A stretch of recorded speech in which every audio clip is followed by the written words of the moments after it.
Hi, and welcome to our second installation of Framing Futures, Filmmakers in Conversation with the Masters. Today we're joined by Sunu Gonera. Sunu, we're so pleased to have you here. Pleased to be in conversation with you. It's going to be exciting. It's going to be great. Joining them on stage is Lodi Matsetsela, Balesa Shongwe, David Hola, Imran Hamdulai, and Lydia Madata will be joining us online via Zoom from Kenya. So happy to have everyone here in this room. We'd like to quickly send a word of thanks to our sponsors, Scott Free Productions, Film Africa, Raised by Wolves, HBO Max, Homebrew, and Film SA. Just a quick introduction on Bridget Pickering. Pickering is a producer who has worked on numerous projects, some of the highest rated television shows in South Africa. In 2014, she was co-producer on the Oscar-nominated Hotel Rwanda. She has worked for the Universal Pictures on films such as Glengarry, Glen Ross, and Lost of Mohicans. Bridget founded online productions producing award-winning films, Flames, screened at Cannes, and Sophia's Homecoming. She went on to start Luna Films and Fireworks Media that produced feature documentaries and television dramas. She has done numerous works that I think will inform and influence our conversation with Sunu. I'm very excited about that. Let's enjoy the conversation. Bridget, I'll leave it to you. Hello, Sunu. Hi, Bridget. Lovely to meet you and to be here with you. And you too. So this conversation is a little bit about your journey and what's influenced you and what's made you come to this point in your career. But it's also, depending on how you see the future, to look into the abyss or to look into the horizon. And you are acclaimed commercials director. You've recently been doing scripted work, working internationally in the US, currently working on Raised by Wolves. But you've also, in the last year, completed your film, Riding with Sugar, which has been a 15-year journey and odyssey for you. What does that feel like for you? I think I have to always avoid this thing of what's next, you know, and I think that's, I always think of, and I was just thinking as Africans, I think we've got a survival mentality, you know, you always have to be thinking about what the next job is, what the next thing is, and even last night I was saying to my wife, I have to sit down and start enjoying the moments of not just keep on keeping on, so I must say I'm feeling at peace at the moment, very much at peace, having done, because Riding with Sugar to me always felt like that one thing that you can define your identity, make all your mistakes, and that becomes the flaw of, okay, this is how I think as a filmmaker.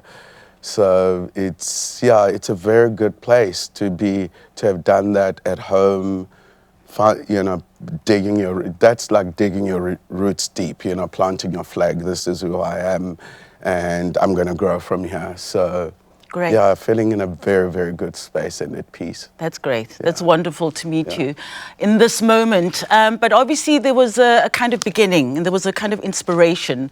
And I think on this continent, we don't have this incredible sort of history of filmmaking, but we do have a history of storytelling and memories and family and all these dynamics. Was there a moment in your growing up as a child or as a teenager where you realized that you wanted to tell stories and make films? In church. It actually, because I was thinking about that and I was just thinking of, I remember in church where you always have to do the plays and all that, and then but I still remember the defining moment for me was we would go into the hall.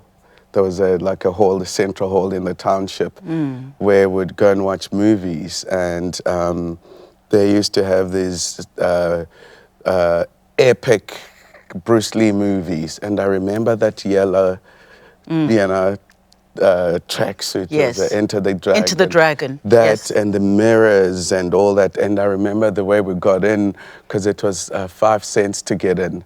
and one of us would go in and then go and open the window at the back of the halls and would sneak in through the toilet window. I always remember that, being so terrified. Yes, But yes. that's what we used to do, and Clint Eastwood westerns were big. But then when we moved from the townships, like we moved into the suburbs, I went to a school, it's first time in a mixed school, like with white and black, and we're one of the first families to move where we'd move. And when I went to the school, I remember it was the first 2 weeks or so, there was a play, and it was Huckleberry Finn. And even when I walked in here today, like there's still this feeling of theater to me that is unique.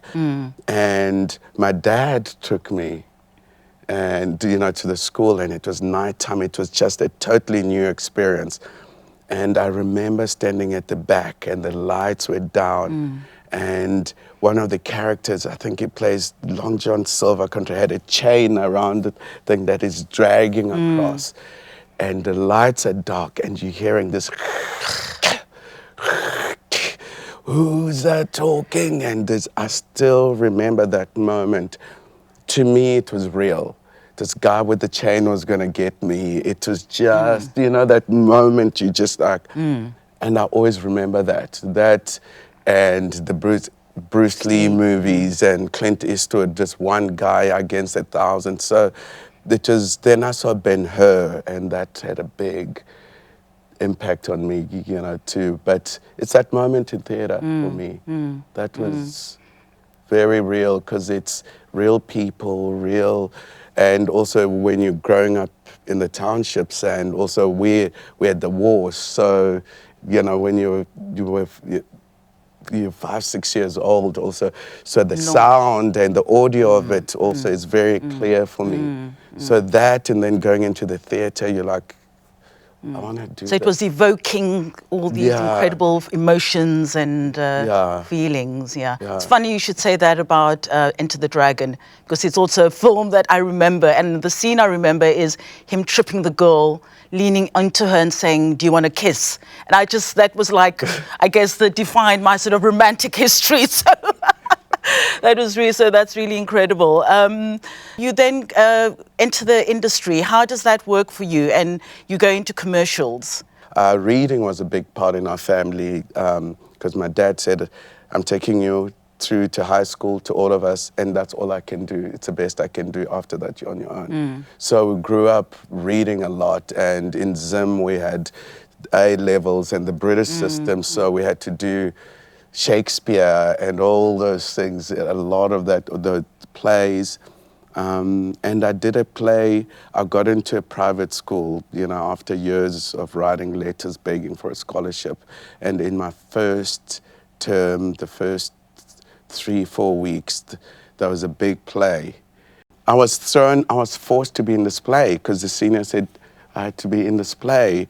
And I played a butler who's working for this family, and it's a haunted house. And I get thrown into this play. I'm playing literally the main role of this thing. I didn't even know what it meant being in a play. I'd seen a play, and I was so terrified. And I won all the awards, the acting awards, because the guy was scared, but I was genuinely scared.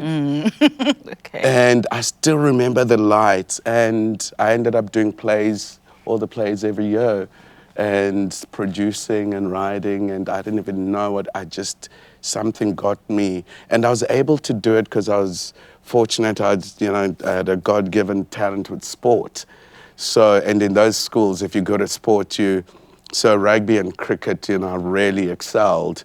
And it suddenly became cool to do that, to be the rugby player and big sport guy. And, and I started playing guitar and music, so I mixed the two. But my brain was always film. Then I ended up doing commercials when I was at university to make extra money in front of the camera, and that just took off. Ended up working with a director that I begged to let me a system. Yeah. And when you thought of stories, because you said you were clearly thinking film, Hollywood, did you have an idea of the kind of things you wanted to tell stories about? Oh yeah, I mean, for me, since I was a child, I've always known there's certain stories. Like my mom always I used to sit even to this day when I go back home and I'd sit with my mom. She would read the Bible to me. And one of the biggest things with this Old Testament stories, there was something about, I always remember the story of Joseph.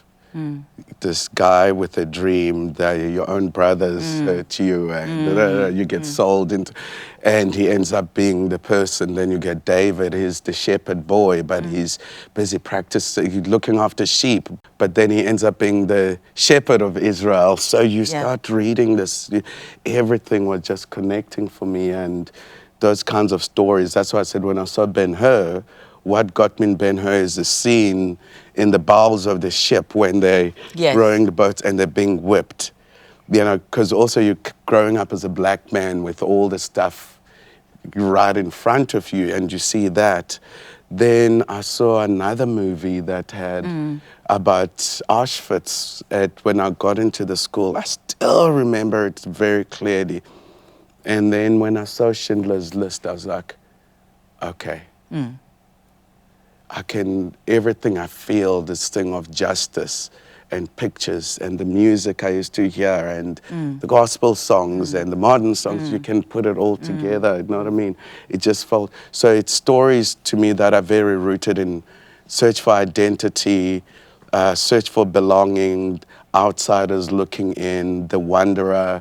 That's why Westerns to me were always appealing, because it's stranger arrives in town. You know, with a big history. And if you look at those biblical characters, talk about messed up people. Yes. You know, so it's those. Yeah. And then the Hotel Rwanda, fun enough, was the film that changed my life in a strange way, because Hal Sadoff was on that. Yes. And I gave him my show reel. Wow.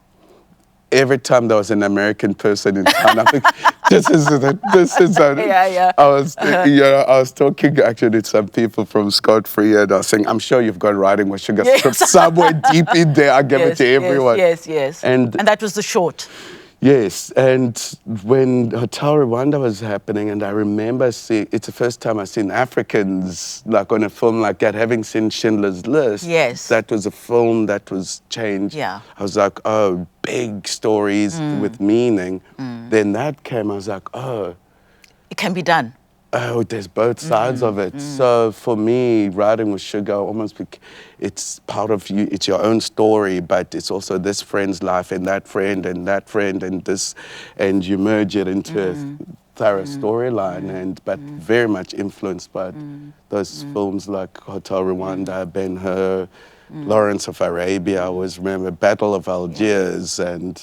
You know. I mean, those are big stories, and clearly also the morality and just these big themes of human beings trying to survive in a very tough world, which is kind of, it always feels like those stories have really been told a lot in Africa.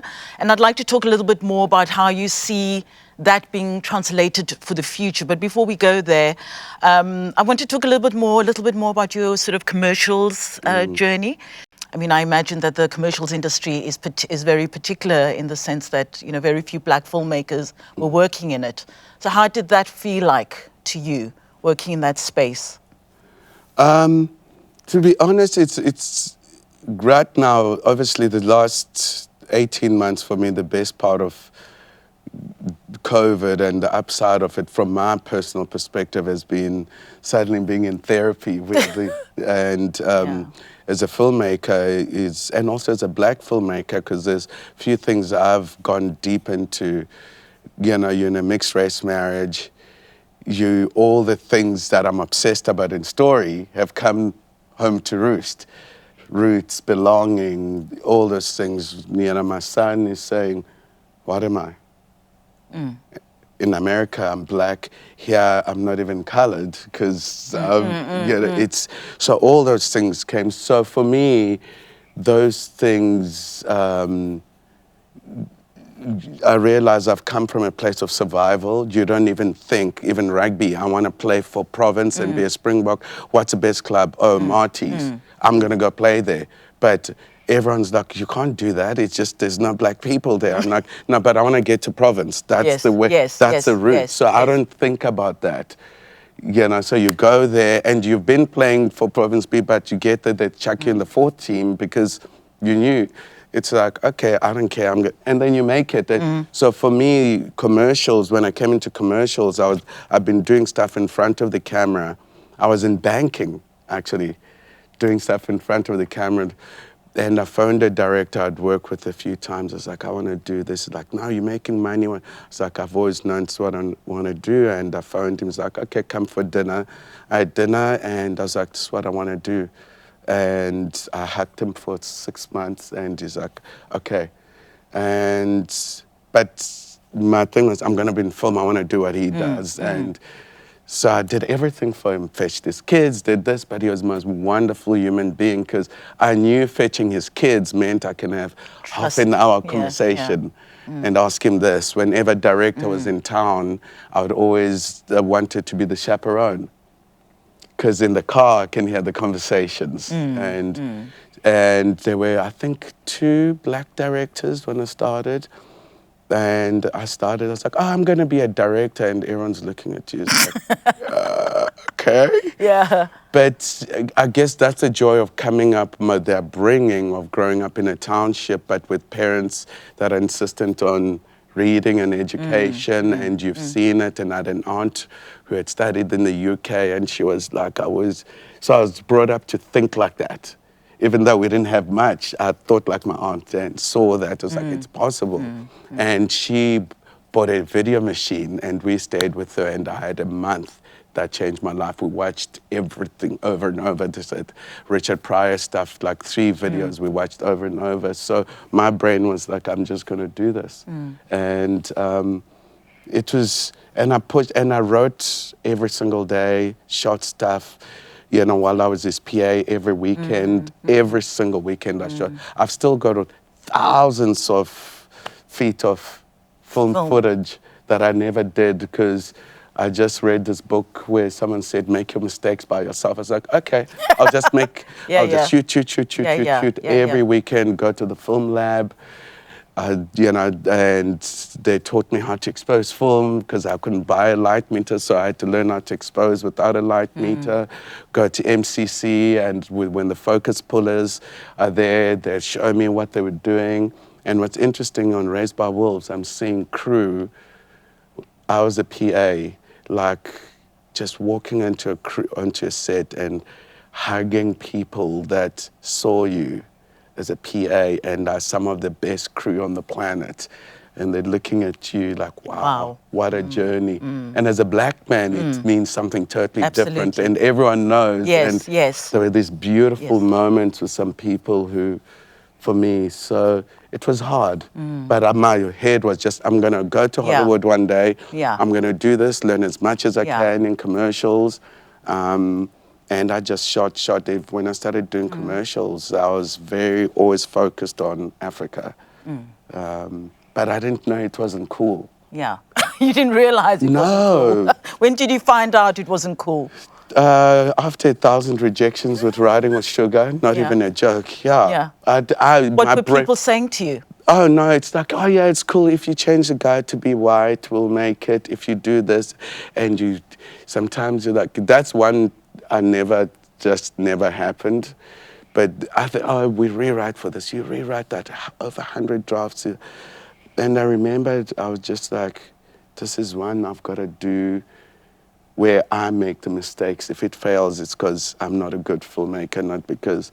So it was, I just didn't realize. And it made me, weirdly, confident. Well, it gives you this distaste. You get told this repeated thing, just showing you that Africa is not worth claiming. Africa is not, it's a dark continent. And it's just this repeated thing. And I remember when I was in LA, we moved there, where I would be sent projects that had in Africa, and my brain was like, no, I want to do something in America.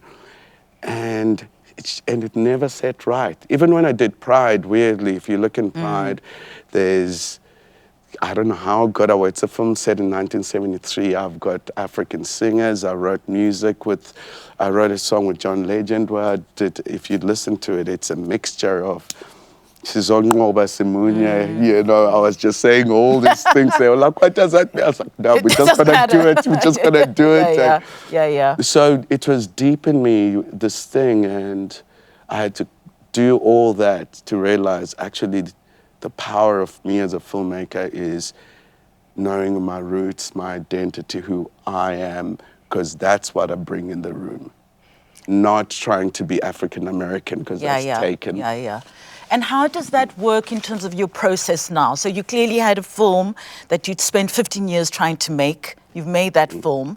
But clearly in your process of creating, of writing, of thinking, how are you thinking about that? How are you thinking about Africa? Because it's a huge continent with a lot of complexities, a lot of different things are going on. What for you is the kind of the story that you are thinking about when you write or you think or you imagine? I think for me, it's, I guess I feel like, and it's just a subconscious thing, is the lens through which we've been looked at as Africans in film is obviously, it hasn't been our lens. So I'm obsessed with authenticity and people. That's my obsession. And I think part of that, the very thing that you've been fighting as a survivor, where you walk into spaces. I mean, you're a black guy walking into a school like I do. It's a private school, and the black kids that are there are ministers' sons and the most powerful people. You're a kid from the other side of the tracks. Yeah. So you learn to read the room. Yeah. You know, everywhere you go, it's like you're very aware. So for me, story-wise, I guess I'm interested in, like, when I walk into a room, you can see, oh, there's a woman, there's 10 people in a room, and there's just one woman. And what is she going through? Because you're an outsider yourself, you're aware. Yeah. You know what I mean? Yeah. So that's how I think about it. And when I think of Africa, I always think, and you hear about how people talk about it, even when you travel and you're working, and I'm like, you have no idea how resourceful we are, so I'm always coming through just from my own journey as a guy and knowing my family, and you know, 80% of my family are still living in rural Africa, and I get to go to the best rooms in the world, but I'm with Gogo, you know, I get home and my son is talking to Gogo and Zim with the chickens, and I say to my kids, that is your power. Being able to be with the king and with Gogo, and the lights go out with Gogo because there's no electricity next, and Gogo just grabs the pot, goes outside, fire with my daughter, and this is how we roll. And so that's how, for me, I'm thinking about story, whether it's the FBI in America or here, and Africa is always a huge part of it because that's who I am. And when I'm looking at a show, even once doing Madam Secretary, my first thought is I'm there, okay, we're looking, even simple things I think about, there's a meeting and it's all these generals, and my first thought is like, okay, how generals, okay, it's generals. Let's have someone from Ghana, someone from Nigeria, someone from Kenya, and then let's fill in the other place. That's literally how I think. Oh, it's a new space. Oh, let's put a map of Africa there. So in all my episodes, whether it's in America, here, whatever it is, you know, there's always Africa somewhere because that's who I am. Can I just ask authenticity? It's a big word, right? You hear it all the time being used. Lodi, what for you is authenticity? How do you, because you've done a lot of television work, you've done, you know, different kinds of work, and you're a writer. How do you see authenticity? Because for me, it's always a word that is quite big. And, you know, when you come down to it and you start writing and thinking about characters, what are the kind of things you should be thinking about or feeling in trying to be authentic? For me right now, being authentic has to do with process, not just the product at the end of it, which it hasn't always been like that for me. But I realize I've been fighting that for a while. We did a documentary about the remains of individuals, people that were taken from Namibia and taken to Germany for race science or whatever. And I used to say the skulls, the whatever, but it was always like this weird thing of like how you even refer to the subject matter is important. And that isn't something I've always been aware of, because you arrive and it's like, well, the journalistic thing to do is, one, you have to be removed, objective and all of that. There's nothing objective about the story, and nor should you even try to be objective about it. And it's seeing how other filmmakers process such things, because the film took forever because it was so heavy for us to even get to the story where we're like, okay, this is the singular story. All the research that you're doing in the background is like, oh my God, this actually took place. We're speaking to the people, and you're just like, I can't do it. And we stop, and then it's like, we need to finish the film. So only now, and the film is out, it's called Skulls of My People. I cringe because on the poster, I actually have one of the photographs. And in retrospect, it's like I dehumanized the people that were taken. I'm getting weirdly emotional, but it's the learning that oh my God, the dual consciousness that I think as Black people we have to struggle with in knowing how we're seen and then how you want to be seen. And then sometimes in your work, you're using that lens, the gaze, and sometimes you're being authentically yourself. And switching off the self-consciousness is a part of the process. And that speaks to process as well. God, I can't believe I'm being this emotional. Okay. Can I support you? No, I think what you're saying is that, Sorry. No, I know exactly what you're saying is when you talk about process is that we can't afford to be removed. We can't phone it in. Yeah. And that's what I found in TV is that there's a lot of people who get work because they know each other and they phone each other and they get the jobs.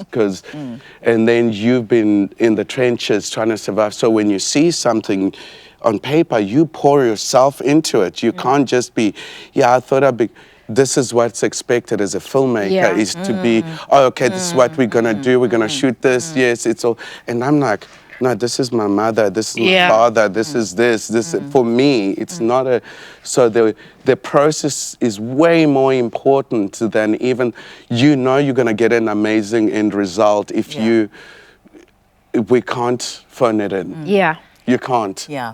So how does that work working in America on Madam Secretary, on 13 Reasons Why? Because that is a world that's not necessarily your world, right? You arriving there, you're telling stories about Americans, even Black Americans.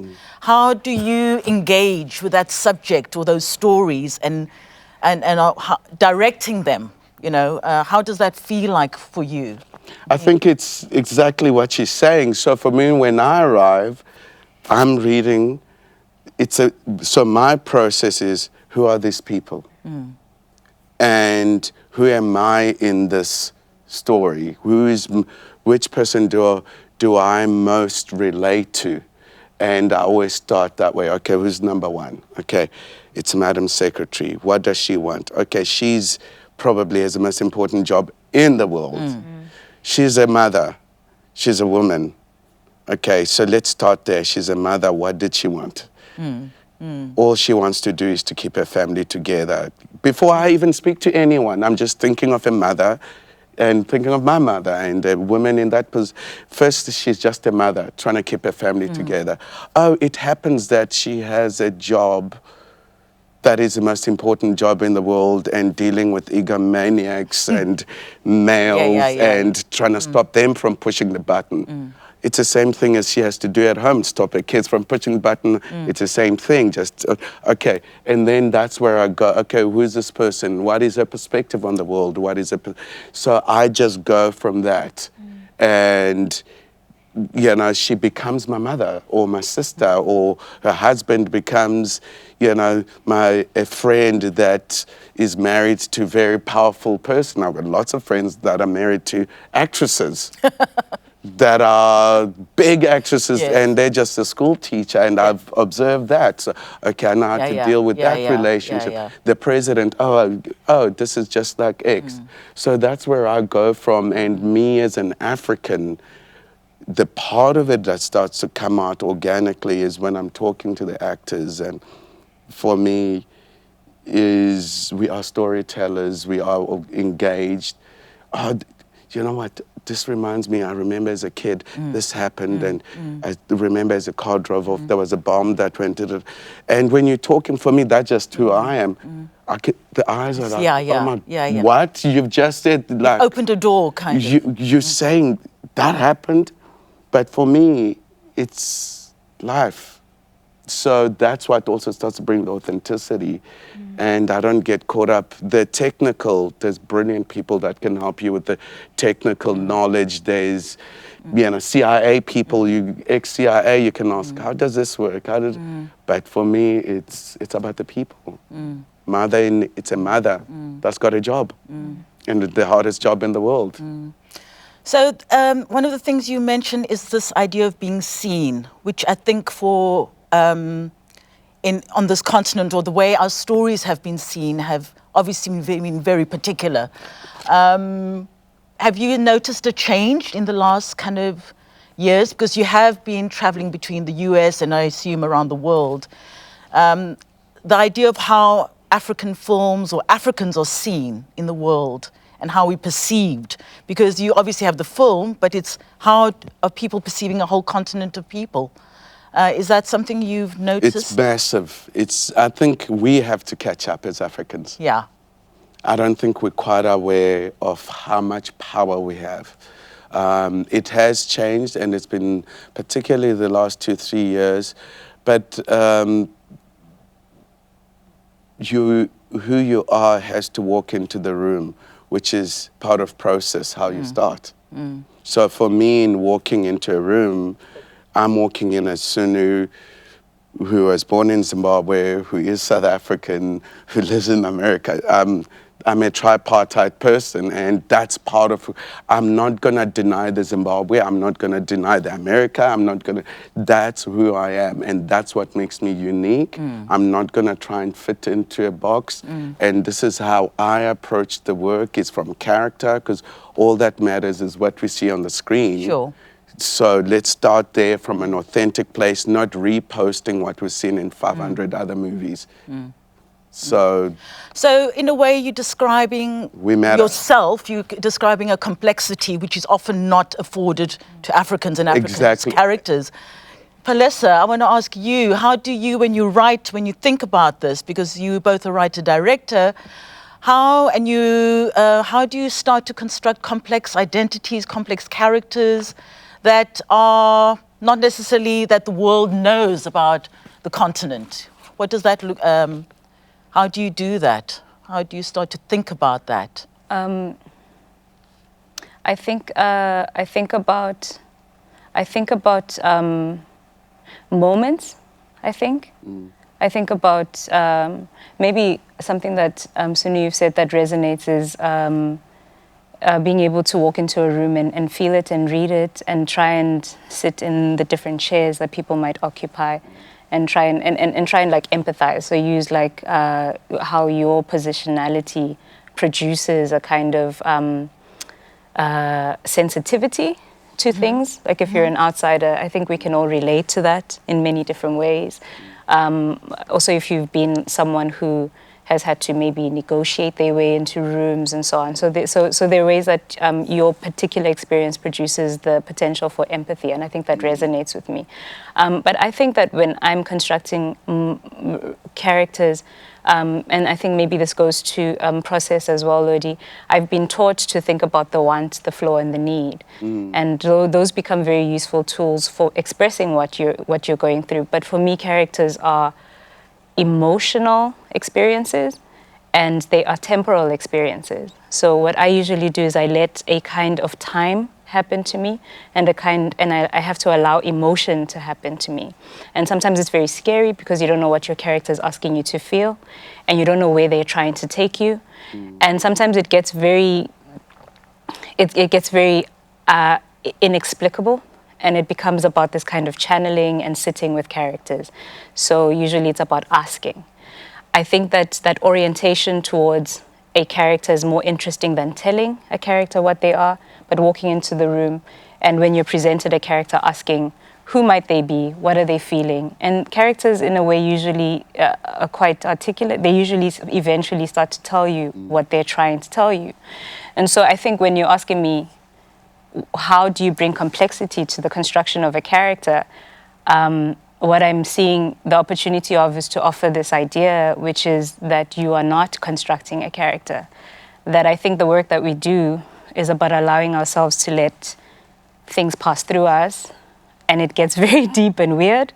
And part of it is about letting people who have existed in other times, in other spaces, speak to us. And sometimes you don't want to interrupt or interfere with what they're saying, and sometimes you're uncomfortable with what they're trying to tell you. And they are necessarily complex because they have to do so much work to get to you, and you have to do so much work to let them come. So the complexity it goes without saying.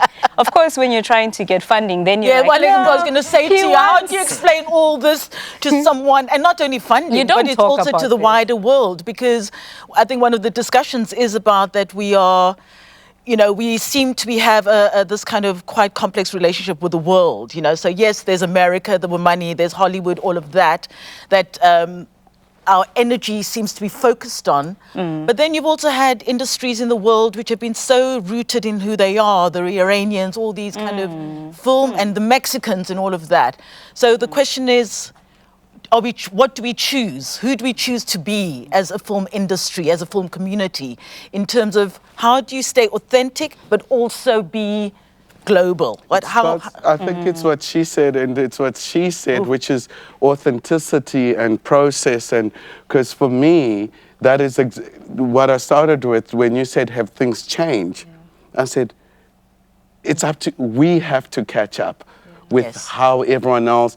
We still have this thing of chasing what we think people want, where we edit where the character would go because this might sell better, and then I can say, oh, this is like Villanelle in Killing Eve, or this, rather than saying, actually, no, this is, my grandmother, Tembisa, who comes from Kailicha. Yes, he might be an assassin, but this is how she goes about it. It's a totally different. She'll tell you how she goes about it, and that's. I mean, I'm like wanting to scream right now with what you've just said. You feel it. With what you've just said, it's so. I think what she's saying is, we have to stop trying to. Chase the money. We at that nexus point of, are we going to change our stories to fit into the dollar, or are we going to fuss bait through this next 3 to 5 years where we like, actually, no, this is, yes, I understand, you got things, you let the people help you that know how to do things from the perspective of commercializing things, but the part that no one can do for you is the authenticity. So that part we have to hang on to, and then get the help to help. How do you help me package this so that it goes universal? So it's the packaging. It's a packaging that's different. That has to be different. So it's how you sell, you create the entity that you create, the story, the film, and all of is absolutely pure. But then how you what you wrap it in. That's why you get the help. But if you don't know what that thing is, which is that thing of not running away, then you'll be making someone else's movie, someone else's show, because they'll have a better idea for you about how to market your story and Africa, and you know. Yeah. Imran, do you feel free in the kind of stories you are trying to tell now? Do you feel free, not just in terms of just being experimental, being able to construct them in a way that feels like you know?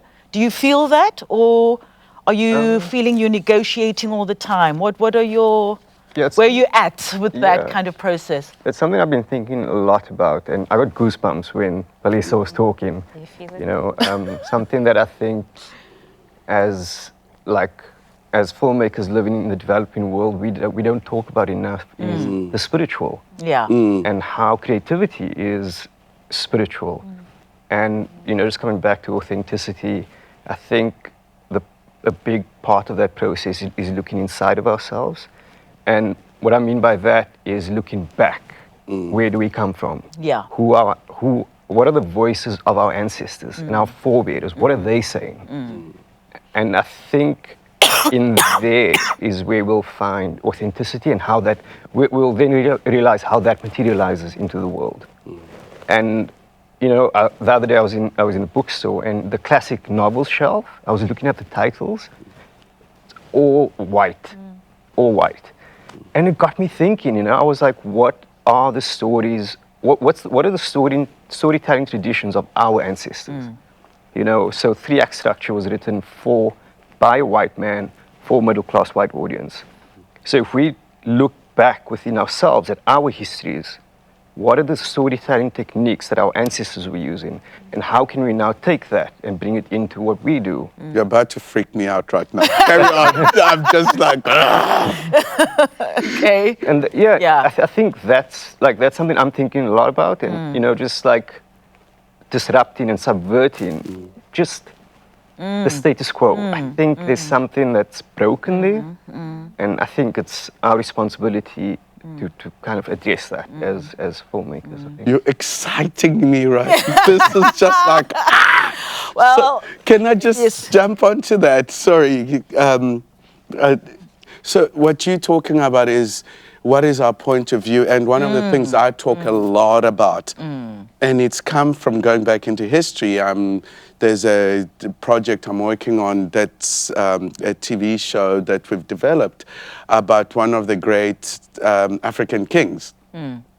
And I grew up with my grandmother telling stories around the fire. And when you start talking, we're telling stories. If your narrative and your rhythm is, okay, next, Dave, it's you next. Yeah. It's like, so you had to learn. But you also, when you're telling story, I'm telling you about this, then I jump and start talking about the bird that did this. And you're like, what the hell are you talking about? Anyway, then at the end, I'm like, and then the bird came. You're, oh my goodness. Yeah. Metaphor. Yeah. So, and one of the king's father was talking, David Livingstone. One of the things he said is, for me, it's this thing of the empirical versus the spiritual. The West is empirical. If A plus B equals C, here we are circular in the way we work, right? That's how we are. So it's empirical versus the spiritual. We have to understand it's spiritual before it materializes. The West, it has to make sense. Even the houses, and they talked about that, how they were saying, like when they were coming in, they were saying, why do you have round houses? And I'm like, why do you have square, tall things? But that very thing when the king said, we think like this in Africa, you guys are straight line, and that's 3-act is a straight line. You know, even writing with Sugar, I did a lot of stuff with metaphorical stuff when we're shooting, where sometimes I see the actor just sitting there and I just grab the camera because I'm watching him, and I just be quietly shooting, and I used 30% of stuff in writing with Sugar was moments I was picking up because I was just always aware of the character, and I'm like, this is stuff I cannot write, could never have dreamt, because he's suddenly doing, you guys with the kids, carry on doing that, cameras, and it's a bit wild, it sometimes freaks people out, but that's the magic. So for me, it's balancing on a show like Raised by Wolves. Wanting to do that is different to riding with sugar. Yeah. But I found a way of doing that because that's who I am as African. Everything around me has to stay alive. How do you think we can do that? You know, find that balance. It's such a tricky. Yeah, at the end of the day, we work in an industry. Yes, So, in a formalized industry. formalized, yeah. How do you, take your culture, and not only the culture of like singing, dancing, all that, but the culture of how you live and how you think and your philosophy of life, and bring it into the room of making films? Because you're talking not just about the sort of physicality of making film, but the kind of the energy of it, and how you conceive and how That's you work. leadership. That's you walking into the room and not, it's like what Lori was saying, you can't leave that part of you outside. Yeah. So if you walk in with that energy, for me as a director, I know, like, it's something I've become aware of. Even my kids, like, Dad, you're a director, you can't just do that. And because even on set, if I go and walk there, people congregate around there. Even when we had the old lunches, it's something I was very aware when we used to, when I walked out, I wouldn't go and sit in my trailer. I would go and sit with the electrics. Because then I know all the HODs who often are white male are going to come and sit where I am. Okay. So it was a deliberate thing. Or I'll go and sit with the PAs because where you go pulls. Absolutely. So that's how you do it. To answer the reason, because I'm trying to like, why did I get so emotional? But it was that I felt like I had betrayed myself, or like ignored, like something that was telling me, this is how it's done in the industry, but this is not how you feel it should be done. And I completely ignored it. Yeah. Not even a little bit. I mean, the film is out since 2016 now, but only now can I speak about it differently. But if it's there already, because we are living in the world where our grandmothers tell a story, it's flat. There isn't the 3 acts. It's this happened and then happened, It's the way she's telling it, right? So if you have these things and you've learned them somehow and they're part of your world, and then you are ignoring them because academically and intellectually this is what you're being told, it's maybe getting to a point where we are not fighting ourselves so much. That the kind of books we seek out are the out-of-print African writer series. Whatever it is that you have to source the stories elsewhere, you're going to stop and listen to. I mean, my grandmother, the way she speaks, just tells anything. She's like, I went to church, but, and it's like so, the colors, like the way she paints it is so different, but it's not like, and then that happened, and then the end. She's just telling like things happening, one after the other. There's no, But it's an emotional journey. So emotional. And that's, I would like to get to a point where I'm not, where I think I'm free. I think I am thinking in a way where I've sort of put aside everything that I've been taught. And then when I was speaking, I just realized, oh my God, like you think, but you weren't even. You weren't even close. So you were doing that and you were following the script, completely ignoring your emotions, everything that's telling you don't do it like that. Even now, the documentaries that we're shooting, I'm just like, no, I'm not going to be extractive. I'm not going to go in and just pull out. Even our scripted stuff process is very different.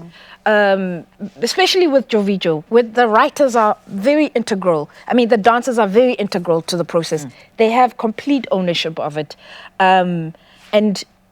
I mean, obviously the trick is to get to a point where there's money back with the ownership, but they own the story. It's theirs. They take us. When we are down, they're like, we said we're going to tell the story, and they're pushing us because it's not just Vincent and I, but it's not betraying yourself, I guess. And I didn't think this conversation would get so deep and so spiritual, but it's allowing yourself this is how I was taught, but this is what my body or my mind is telling me to do, and I'm going to do it that way, and giving ourselves permission to do that.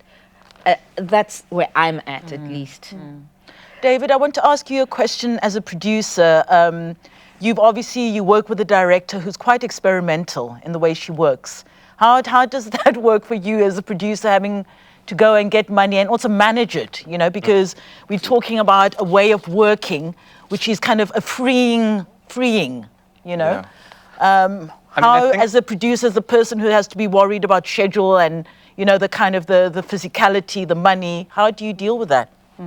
I mean, I think what's really encouraging, and speaking a little bit to what a lot of this discussion's been about, is this idea that I think we're slowly starting to move away from these identity films or projects where there's this expectation from outsiders of having to tell stories that define who we are, but then also telling those stories according to their understanding of the definition of who we are. So for example, when I first started out in the industry, there was this huge push for these very heavy drama identity films about apartheid, because that's what the rest of the world knows about South Africa. So that's the expectation that those are the kinds of stories that we have to tell. And I think what's changed dramatically is this ability to say either that isn't as important as it used to be, or we now have this freedom, or people have a better understanding of who we are, so we can take more risks or tell stories that you haven't necessarily heard before, and people will just accept them and understand that you're telling it from a specific point of view for a specific audience of people, where some people might not get it, some people will totally take it on, and it will be this emotional, spiritual experience, and some people will take something more at face value. There's so many different ways to interpret things now, and the opportunities that we have to tell stories without this rigid framework around it. So I think from that point of view, it's really, really exciting. And in terms of managing that, to some extent, it's kind of been made easier. So, yes, I've worked with filmmakers who have very specific things to say, but I think nowadays there is that platform and that acceptance to take those risks and to say those things without feeling like you have to answer a question according to what people expect of you.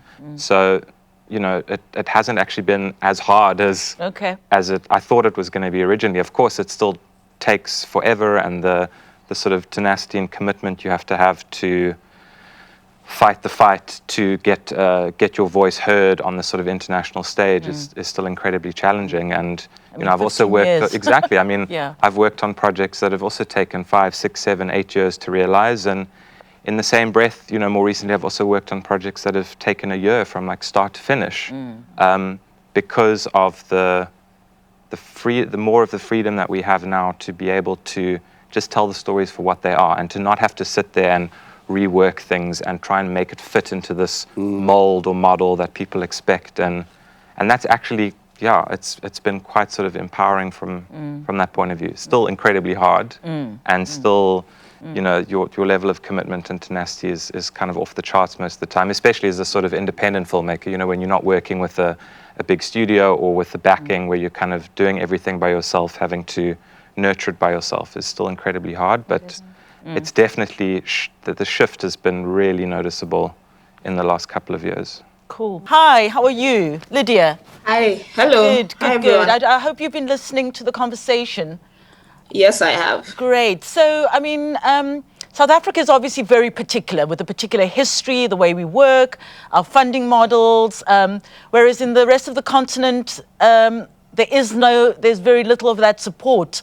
And filmmakers are, in a way, left to be much more sort of adventurous and have to use their smarts and all kinds of things. How does that affect the kind of stories you are telling or finding or wanting to tell?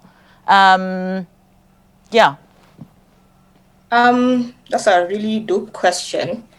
I think personally, for me, because that's also been my trajectory. When I entered the film space, I didn't have a background in film school. I didn't know what I was doing, and even getting funding was just as you said, just having to be creative.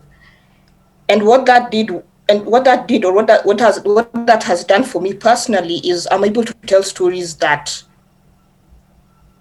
are singularly important to me, and I'm not also talking about a foreign lens. I'm also talking about in the Kenyan industry, they can be also a template of how stories are told and who gets to be within those stories.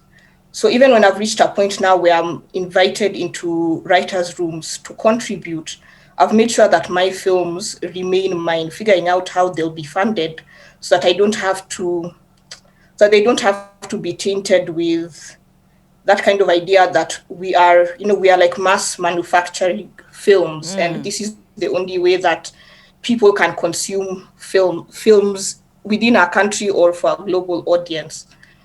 I'll tell you, like, for example, a lot of the casting calls in Kenya will read, "We want a brown girl." So it's like so even within that space, we still have issues where people are not like willing to question their biases. We are still also very heavily influenced by, because we saw this in an American film, this is what good filmmaking is about. Rather than saying, kama sisi wa Kenya, what is it, or like us as Kenyans, what is it that moves us? What is it that we are noticing in these spaces? And can we just bring that out and stand with them firmly? And so like we do have that leeway of, it is more difficult to find funding, and it should be a source of freedom for us. But even us, we are caught up in I think the need to make films a certain way so that now we can be like South Africa, we can be like all these countries that we are so envious of, where filmmaking will be lucrative and all those things. So yeah, I don't know if I've answered it, Vizuri. Yeah. Thank you. So, Palesa, there's clearly authenticity, this idea of, we've got this incredible power, the world is watching, the world is excited by us. We seem not to have completely taken the challenge. When you think about the future of the stories you want to tell, in terms of, constructing worlds, characters, it's limitless, right? You can do whatever you want. We can tell whatever story we want. And yet we seem to still be telling the same old story. How do you think about this future, this idea of reconstructing, reimagining this Africa? Such an exciting question, Bridget, because it touches on all these kind of layers of thinking just about how you're going to make the work in the first place, but also what work you'll be making. I think a friend of mine once said to me that, like technology, the value of a technology should also be measured by how well it helps us deal with the past. So a thing that we create for the future must also help us deal with the past. And that is like he was offering that as a kind of non-Western sort of approach to technology. So if we're looking at like AI, we're looking at virtual realities or immersive sort of processing, that kind of thing. When it comes to filmmaking, there are lots of different technologies, but I think I'm very interested in just the technology of storytelling, the technology of genre, the genre as a technology. And in the last, say, 10 years, there's been this very interesting thing specifically happening in the States, where Black filmmakers are taking the technology of genre and they're dealing with the recent past, like the last mid-century. They're dealing with racism. They're dealing with Jim Crow. They're trying to make sense of what it meant to be Black at that time. They're dealing with Tulsa in like The Watchmen. So they're doing this really interesting thing. And I think they're using the technologies of storytelling and coding to kind of decode. And I think that's in a very classical sense, or a kind of definitive sense, that's like the work of the Afrofuturist. You want to use the thing of the so-called future to deal with the past. But specifically being African, specifically being of the South, is this burden of, firstly, perhaps having to find yourself in history, having to deal with history and the past. So in a way, I know there's like limitless ways that we're about to move forward. Everyone is waiting for, people have been waiting, but we're arriving as, if you want, as like the African voices. It's exciting, maybe unprecedentedly so, but this is an exciting time. There's no doubt about it. So we're not even being shy or being like coy about it. We're here. What I'm interested in, though, is that there's all this other work that is outside of filmmaking, that is beyond, that is informing the filmmaking. Well, exactly. So it's not just that we're about to make these amazing stories and construct these amazing universes. There's a lot of work, and I've watched some filmmakers maybe turn it to trauma, but some filmmakers are also turning it into speculation. So they're dealing with a past we can't see, like the past of Shaka Zulu. You cannot see him. Or if you see him through a specific lens. And now we're going to take the technology of the present and the future to try and create him in the past. So you're doing this like really interesting excavating work. You're doing this work of pulling the past into the present. And for future generations, it's nice. Phenomenal. But so I think it's not limitless, actually. The work we have to do is not limitless. There's actually very specific work that faces this generation of African Black filmmakers or filmmakers who are on the continent. It's not, thankfully, not just about representing. It's thankfully not just about saying there is such a person. They are Black, they live in this so it's no longer stuck on identity and representing an identity. Now I think there's like the work of creating worlds where we can deal with an erased past. We can like kind of reconstruct paint it. Yeah, I think that's what's exciting. I'm really excited about that. There's also exercising traumas. There's all this other stuff that people are doing in the diaspora that I'm very interested in. That's not necessarily maybe what South Africans were interested in right now. I'm not sure. I can't speak very generally about what perhaps the obsession on the tip of the continent might be. It's thankfully no longer apartheid, or if it is, maybe we're going to approach it differently. Okay. Different way. Yeah. Lodi, what do you feel? I mean, what excites you about the future of story? I mean, what do you see, or what do you want to see? What is moving you right now? I mean, technology, like Balisa's talking about, for me, it's, I mean, I've always been aware of the power of moving images. And you know, you use the word responsibility, and I was like, so when do we just get to make art and it not be responsible to anything, you know, like just craft things. I'd love to get there, but I also feel like I have a responsibility. Like you're not gonna get there of just doing something random. That's never gonna happen. Sunu's like, never. No, it's the process is very important to me.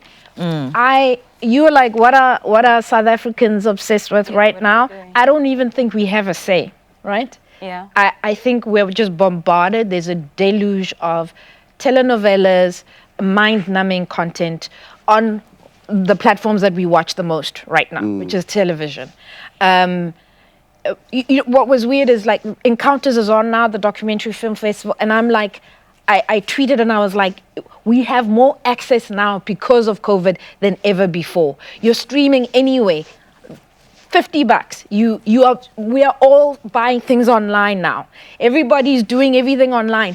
Watch that instead. Films you'll never get access to. So there's that happening, but I feel like I have a responsibility to respond to this mountain of daily soapies that I don't know what the purpose of, because if as film practitioners we understand that there is purpose in the content that we create and that it has power, but if we are just creating and we're skillful and slick, we're slick as South African filmmakers, but we don't think enough about what it is we're doing and what the recipient of that content is going to be. We're just making, and we're okay with that, and I'm not okay with that.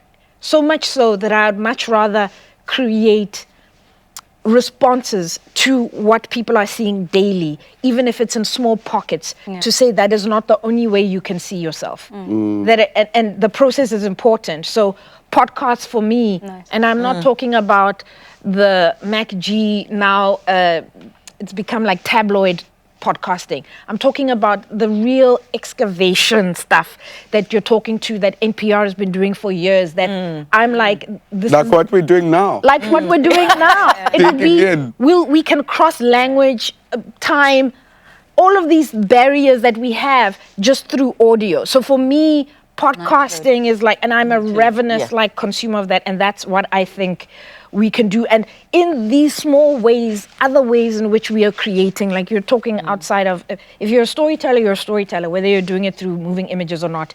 I want to create stories that reflect who we are, because what people are seeing is not ourselves. And so fine, it will just be here, even if it's just Kobotlokwa in Limpopo, those guys in their community radio stations will hear themselves and see themselves.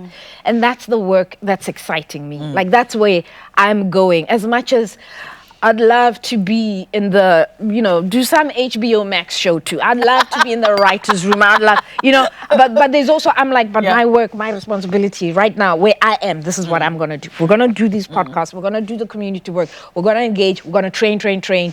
Even if it's like, you just know how to do good sound. That's all we're going to do with our phones. That's where I'm at, So it's very simple, but I'm like, we must see ourselves. If we're talking about authenticity, then let's do it authentically and also begin to create a voice that is an alternative to what we see daily on all of these soapies. Wow, awesome. Thank you.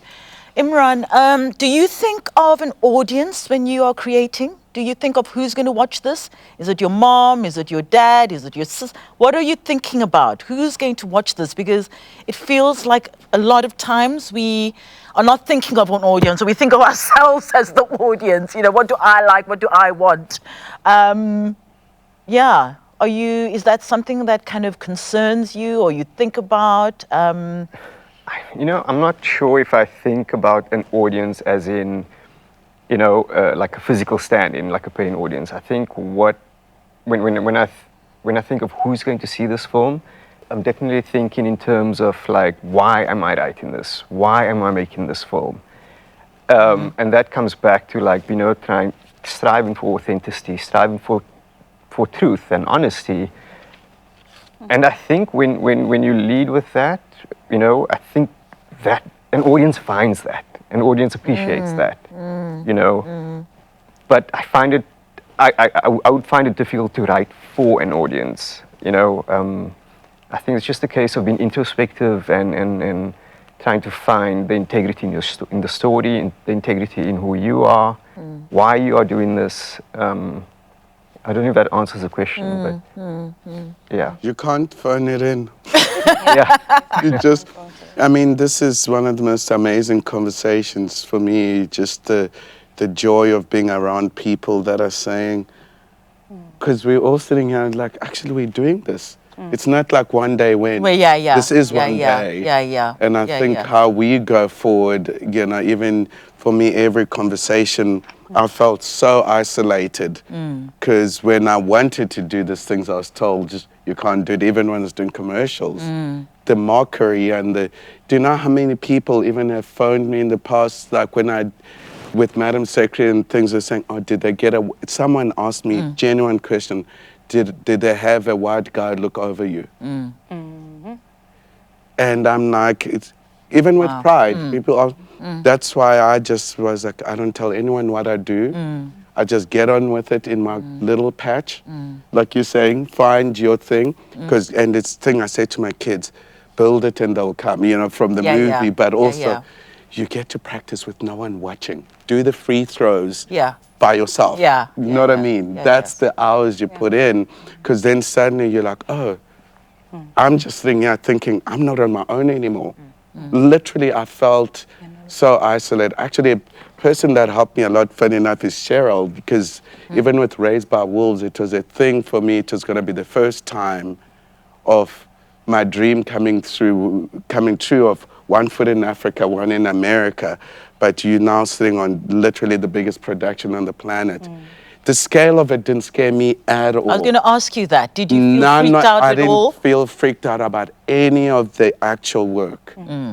It's that stuff you haven't looked into. Because for me, it's like I'm coming back into the industry to work with, I know there's going to be crew members, some who traumatized me as a PA.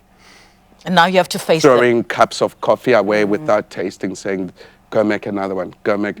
So that part, which is parts most people never have to deal with. People of color and females have to deal with this all the time. And that's where, for me, and I had to make a choice. I'm like, it's about what's right. It's not about who's right. And because I've been doing the work personally the last 18 months, 2 years, I was able to be like, Walk on okay, set. I'm just going to do me. This is how I'm going to approach the story. I know there's going to be pushback as there is on every set, because sometimes with crew, they want to do the easiest, simplest thing because they're tired, they're broken. So, but actually the big thing for me, I was like, I'm a father. That's my mantra. And my big thing now is I want to be the same person at home as I am on set. And as a father, it's a different approach. So if the actor is acting up, it's a father approach. So you have to earn the love first. I have to earn the love of the crew member that treated me like I was nothing, even though I have the power to do everything about it. That shifted everything for me. That space of, I've got too much work to do to carry anything I don't have to carry emotionally. The person who's this, I don't care about your politics. I've got enough problems to deal with just getting this job done. So for me, I think that's been a big part of it, is just saying, I'm a father and I'm gonna love you, but the hardest part is putting your boundaries down, because you're so used to being flexible so things can done. Oh, I'll do that. No, it's okay, I'll shoot it like this. Oh, it's okay. And I remember, and I was working on a TV show, and I won't say which one, and I'd planned the whole thing, and I still remember the producer came to me, and we had recce'd it, planned it, the whole shot. When we're doing the tech recce, I remember the producer says, can't you just have the actor not jump out the window and this, that? And weirdly, I had thought about it, because I'm always having to make a plan in case you're gonna get cut the budget. And I remember thinking, I thought about it. I was like, no, I'll think about it. And I remember the DOP came to me, older white gentleman, history of family in the industry, like old Hollywood, generations of cinematographers. He pulled me aside and said, you're great at what you do. You think ahead of everyone. I'm going to tell you one thing as a white privileged male. If it's on the page, they put it on the page. And you have told us all how you're going to show it. Don't change it for them. The showrunner must take it out of the script, or you shoot it. That's what you're being paid to do.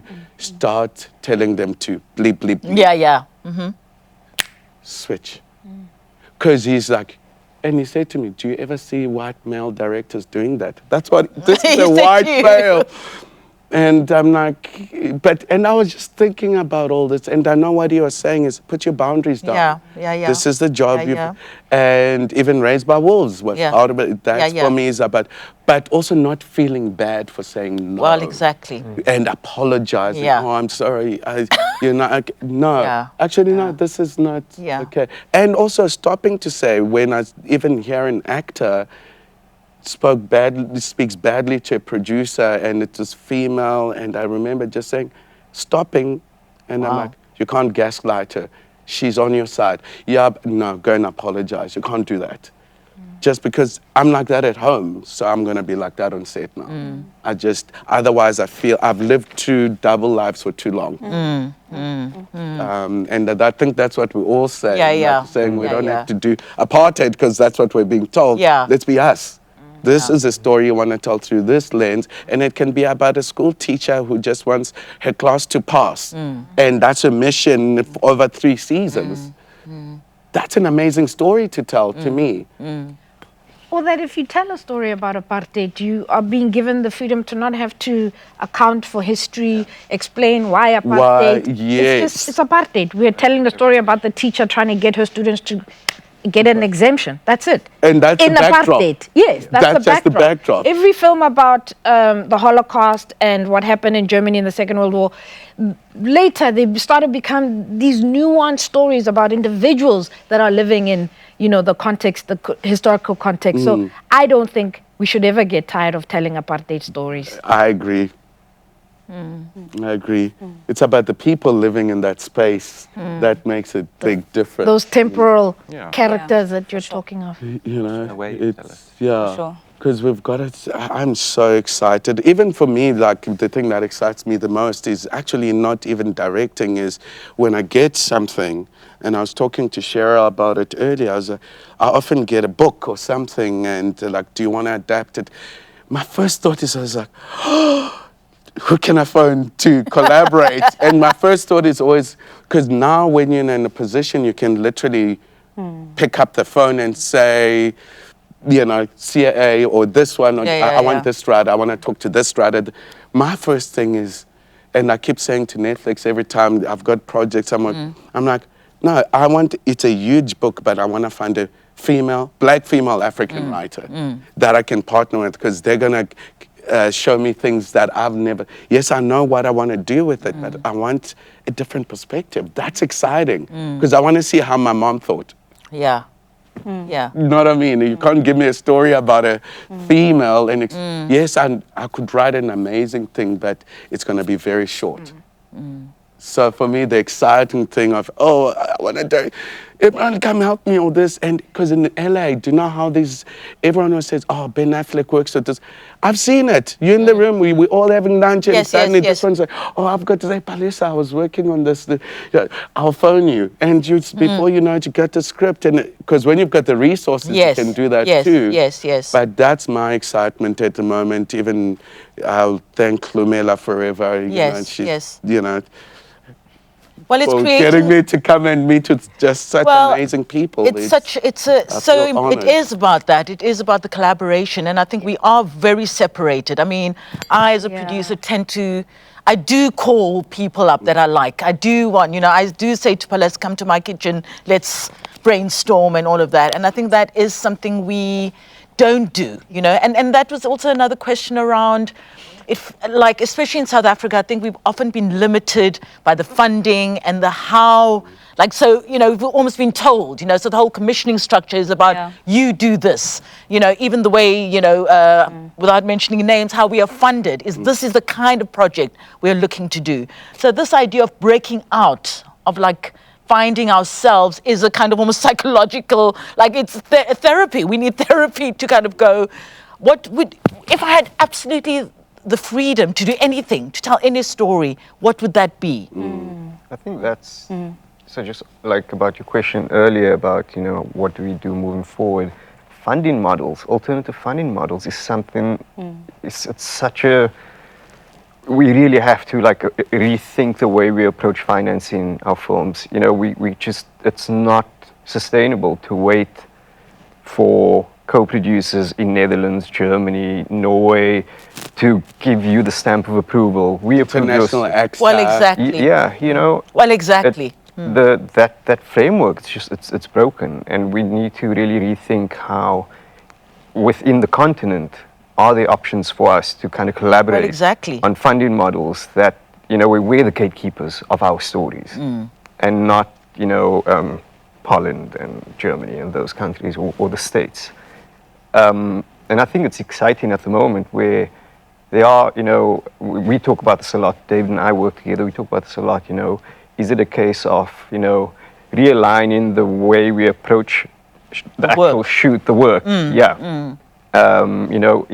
what are the options there? I don't, I'm sure you can. What do you mean by that? So what do you mean by that? I mean, that's something when you were talking about the sort of what's next and what our options are going forward with this sort of new space we find ourselves in is, I think, also exploring on the more pragmatic side is what the model is of how we actually go about doing this and telling these new stories and finding these audiences and all of that. And I definitely do agree that a lot of work has to be done within the structure, like the foundational structural parts of filmmaking on the continent, and seeing are there ways we can do this differently. So cheaper, quicker, or are we still going to rely on either that getting that A-lister? Is that A-lister actually important to the story? Is it going to elevate it to that point? Do we need private money, or do we need to wait 2 years for institutional funding to finally get back to you?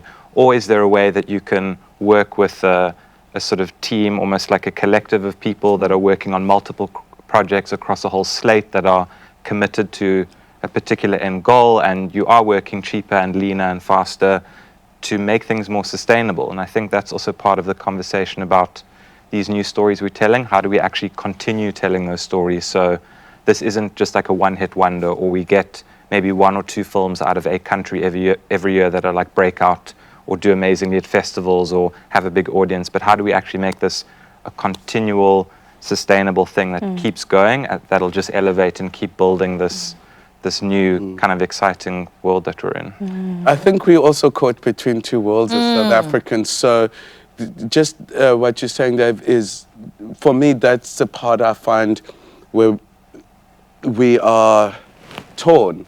Because as South Africans, we're used to servicing shows like Raised by Wolves and Venus Flytrap and the biggest movies and shows. We can do that with the eyes closed. But content creation, we haven't been that hot. And so we do create content, but like you're saying, can we just see another telenovela for the millionth time? And where we don't want to go, because I also see when I think of some of my friends in Nigeria, what they're struggling with is that they can do it at lightning speed. But they're getting the opportunities from Netflix, etc., and it's getting messed up because there isn't the production value.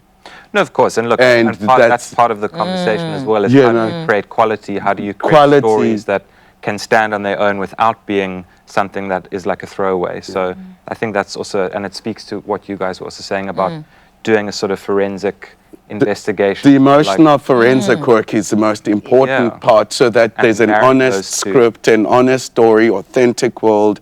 But I also think maybe this thing, when I think of Showmax, and I'm like, that's one of the things I always think about, and that why not be doing, when I think of, if you think of the Scandinavian work that's coming out, that everyone across the planet is obsessed with. We all watch it with subtitles, and no one is complaining. Exactly.